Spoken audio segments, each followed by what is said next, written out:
بەناوی خۆی گەورە میهرەبان خۆشەویستان پێمان خۆش بوو لە ئەم کورتە ڤیدیۆیەدا باسێک لە دەرمانی پارەستۆڵ بکەین. پاراسیتامۆڵ طبعا ناو عەلمیەکەی پێ دەڵێن ئەسیتامینۆفین. پاراسیتامۆڵ ناوە تیجارەکەیەتی و زۆر جاریش بە ناوی پەنەدۆڵ مەشهورە. ئەم دەرمانە لە مێژە دۆزرایتەوە دەرمانێکی زۆر کاریگەرە و لە بۆ دوو مەبەستی سەرەکی بەکاردێت. یەکێکیان ئازارشکێنە واتە دژەژانە، ئەوەی دووهەم لە بۆ تا بەکاردێت واتە دژە تایە و تاکەم دەکاتەوە. بەنسبەت بەکارهێنانی ئەم دەرمانە بە تایبەتیمە باسی گەوران دەکەین.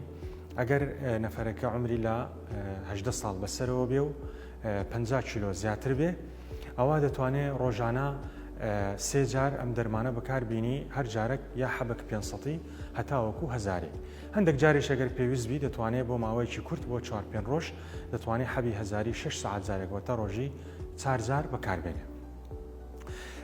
ئەم دەرمانە وەکو زیان و لاوەکی هەتا ئێستاکە توێژینەوەکان نیان سەلماندووە کە کاریگەرێکی لاوەکی یاخود مزاعفاتێکی وای هەبێ. ئەوەی کە زۆر هەیە با بڵێن خەڵک یعنی لەوانێت تووشی بێ، ئەوەش حساسی بە دەرمان بێ و هەر دەرمانێکی تر. بەڵام هەتا ئێستاکە نەسەلمێنراوە کە ڕاستەوخۆ پەیوەندی بە لە کاریگەریەکی لاوەکی ئەوتۆ هەیە. چێ بەکاری بێنێ؟ طبعاً ئەم دەرمانەوەکو باسمان کرد ئەوانەی کە ئازاریان هەیە، ئازاری کەم و مامناوەند دەتوانن ئەم دەرمانە بەکاربێنن و هەروەها بۆ تا. وا باشترە بۆ 5 ڕۆژ لە بۆ هەفتەیەک زیاتر بەکار نێت. ئەگەر هاتوو ژانەکە نەڕۆی و هەتا هەفتێک بەردەوام بوو یاخود تایەکە لە 4-5 ڕۆژ درێژەی کێشە، ئەوە وا باشترە نەخۆشەکە سەردانی دکتۆری پسپۆر بکاو لە بکۆڵێتەوە لە هۆکاری ژانەکە و لە هۆکاری تایەکە.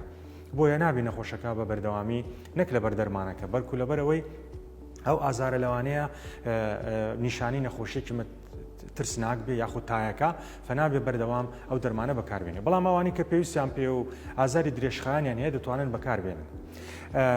هیچ کاریگەریەکی لاوەکی یاخود زیانێکی لە بۆ ئەوانەی نەخۆشی دڵیان هەیە، شەکرەیان هەیە، یاخود زەختیان هەیە، یاخود کێشەی مەعیدە و دوازدەگریان هەیە، یاخود قۆڵۆنیان هەیە، زەرێکی ئەوتۆیان پێ ناگەیەنێ و ئەوانیش کەوا کلیان تەواو یاخود پەکەوتنی کلیان هەیە.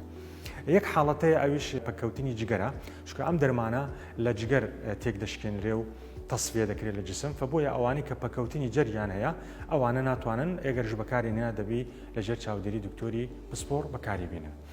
حاڵەتێکی ترکە ئافرەتی دووجانە ئەم دەرمانە زۆر بە ئاسانی دەتوانرێ و ئاساییە بەکاربێنرێ و زیانێکی لاوەکی ئەوتۆی نییە. ئەگەر هاتوو پێویستی پێبوو ژانی هەبوو یاخود تای هەبوو دەتوانێت لەلایەنی ئافرەتی دووجانەوە بەکاربێت. لە کۆتاییدا هەموو دەرمانەک وا باشترە کە پێویست نەبوو بەکارنێت، چونکە هیچ دەرمانەک 100% خاوێن نییە، بەشی خۆی هەر زیانی لاوەکی هەیە. بەڵام دەتوانین بڵێن زیانی لاوەکی پارەستۆڵ کەمترین زیانی هەیە بە بەراورد بە دەرمانەکانی تری ئازارشکێن بە هیوای تەندروستێکی باش بۆ هەموو لایەک.